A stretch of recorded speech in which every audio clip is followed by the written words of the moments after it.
Barbarians. Barbarians. What's going on? So this is a second video for the Whirlwind build. Just going to play through a rift real quick. Hopefully it stays 4 people throughout this rift. So you guys can see how fast this Whirlwind build kills stuff in a T10 four-man game. And then I'll leave the game after probably after killing the Rift Guardian. Yeah, probably after killing the Rift Guardian and explain specifically what gear I'm using and skills. I've got it kind of tweaked in now for what I think is the fastest setup. Everything from rolls on weapons to legendary gems to what's in the cube, all that stuff. So I'll go over that real quick. Now I know a lot of people that might be watching my videos are not as high Paragon as I am, so you will probably want to change some stuff up accordingly. Let me. Oh yeah, so if you're watching, you'll notice if my damage ever goes like way down, or I have to like whirlwind on top of something for a little bit for it to die, it's probably because I don't have Wrath of the Berserker on. Which right now I have no cooldown on my gear, other than my Paragon and the gem in my helm. But I should still be able to have permanent Wrath of the Berserker. As you can see, it refreshed with, I don't know, it's probably a second and a half left on it. So you don't need any cooldown on your gear other than the socket on the helm. And you can almost get away with not even using the socket in the helm too, if you want to use like a red gem or something for a couple % more experience. It's not really worth it though. I like ensuring I have permanent uptime on it. So in this, I like to join public games and just go through and just kill elite after elite after elite. I find that I find a lot more legendaries in a full player game than if I'm playing by myself. Obviously, playing by yourself with this build, everything just like instantly dies, right? So there's a trait up there. Things don't instantly die as soon as I touch them. Where in solo play, it does die. I think I'm ahead of all. I'm usually, I mean, in a public game, I'm usually ahead of everybody unless I join. I mean, this is not. This is not the fastest. The fastest T10 clearing build, between all the classes. There's some pretty fast stuff there. But in the public games that I've joined, I pretty much keep up with anybody. I haven't found anyone that like is past me on that I can't keep up with on the map. Or, yeah, so I didn't have Wrath of the Berserker on it right there. That I can't keep up with on the map.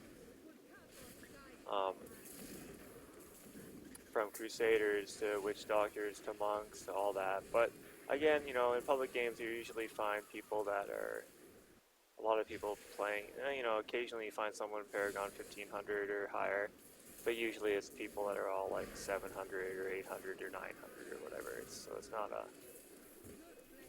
a big deal to be staying ahead of those guys. But yeah, I'll probably leave the game now, and then I just don't want to AFK while I'm going over this video in a public game. So I'll leave and go over the specific skills.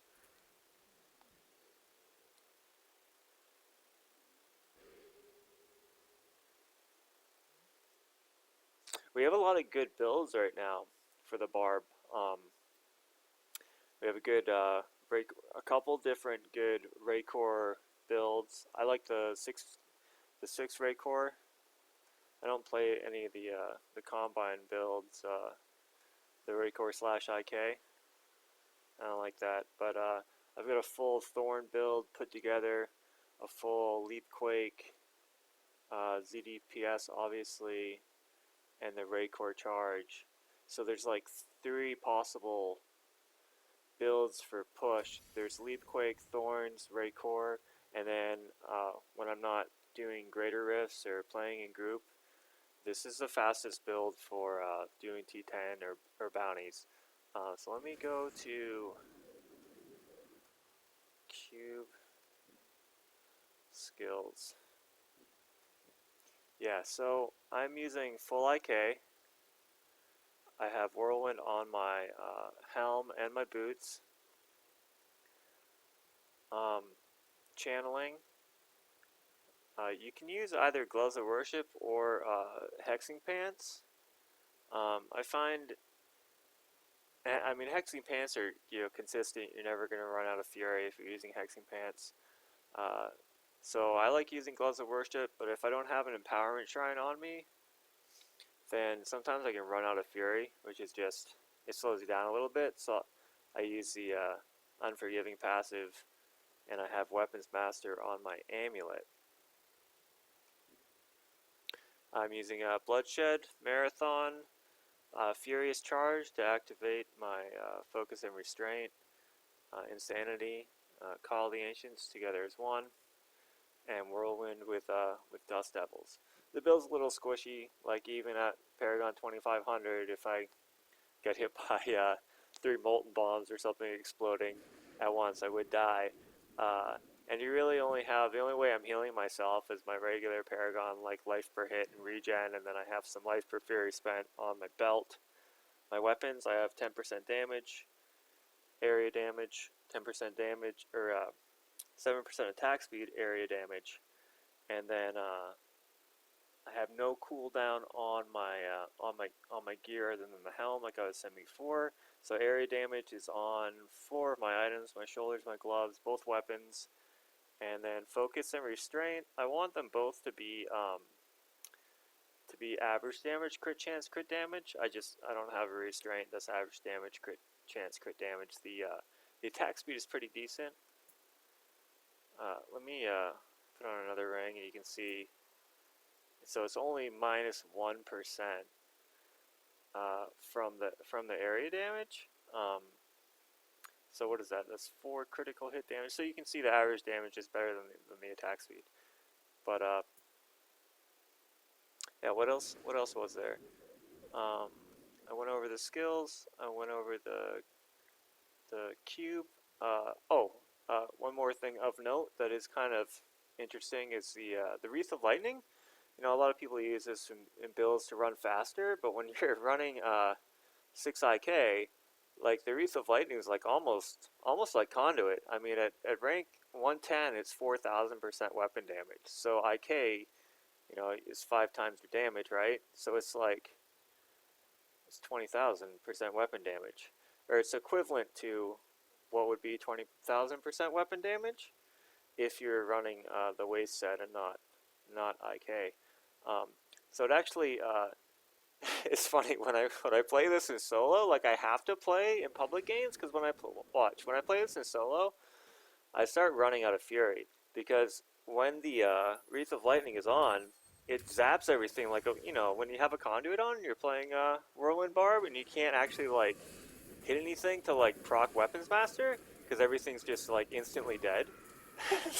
It's like it does that with with Wreath of Lightning now. So see how it's kind of zapping everything.